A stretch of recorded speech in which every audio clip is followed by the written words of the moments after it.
And now it's time for inebriated history. Oops, I mean abbreviated history. Drunk history, the totally chaotic fashion trends of the 90s.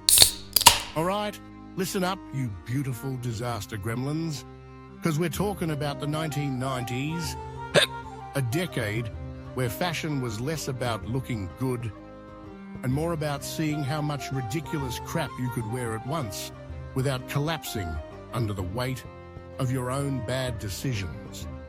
And we loved it. Like, I don't know what happened between the 80s and 90s, but suddenly everyone said, screw it.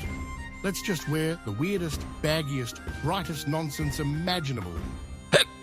And that's how we got this absolute mess of a decade. Chapter 1. The Flannel Takeover. Grunge, money to 1995. All right, first up, grunge. This was when everyone decided, what if we all dressed like sad lumberjacks who just got dumped? And bam, flannel shirts, ripped jeans, combat boots, looking like you haven't showered in a week. That was the vibe. Did your clothes actually fit? No, that was the point. If your pants weren't dragging on the floor, collecting every disease known to man, were you even really alive? And bro, let's not forget Doc Martens. Those boots weighed 5 pounds each, but if anyone tried to jump you outside a Blockbuster, who cared if you couldn't run 10 feet while wearing them? Chapter 2. The baggiest of baggy pants. Hip-hop and raver fashion, mid-90s. And then, oh Lord, then, we entered the era of pants so huge they could legally be classified as tents. I mean, Jinko jeans were the most disrespectful article of clothing ever created. These things were wider than your actual torso. You could hide a whole-ass TV in one pant leg and still have room for snacks. And let's talk about wallet chains.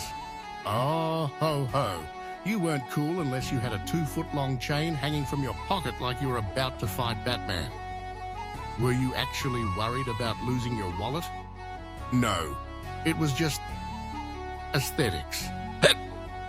But the real MVP, starter jackets. If you didn't have one of these shiny, oversized sports jackets, you were nothing. You weren't even allowed to talk to the cool kids unless you were rocking a Charlotte Hornets or Chicago Bulls starter jacket. Chapter 3. The Great Frosted Tip. Tragedy. Boy band fashion. Late 90s.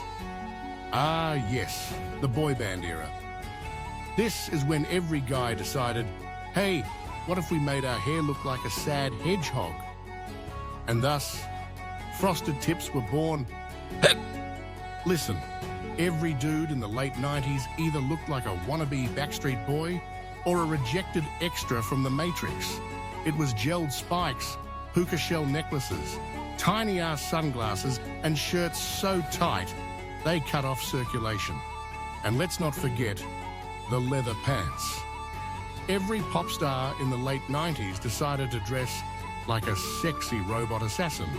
And for some reason, we all just accepted it. Like, imagine wearing pleather pants in July. That's a war crime. Chapter 4. The What the F trends. AKA, why did we do this?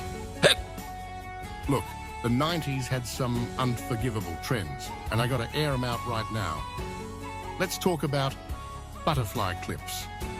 Your hair was held together by tiny plastic bugs, and somehow that was fashionable. Overalls with one strap undone.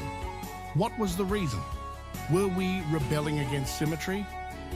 Inflatable furniture. Who thought, you know what's comfy? A plastic chair that tries to kill you every time you sit on it. Bucket hats. What were we all, fishermen?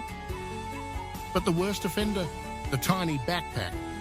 Who the F thought a backpack the size of a walnut was a good idea? What were you going to fit in there? A single tic-tac.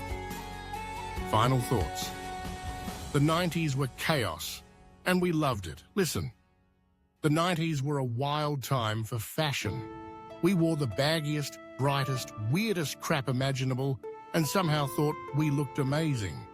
And you know what? We did. We may have looked ridiculous, but at least we weren't out here wearing skinny jeans so tight they threaten your reproductive future. So here's to the 90s, a decade where fashion made no sense, and that's exactly why it was perfect. This inebriated history was, like, made possible with VideoGen.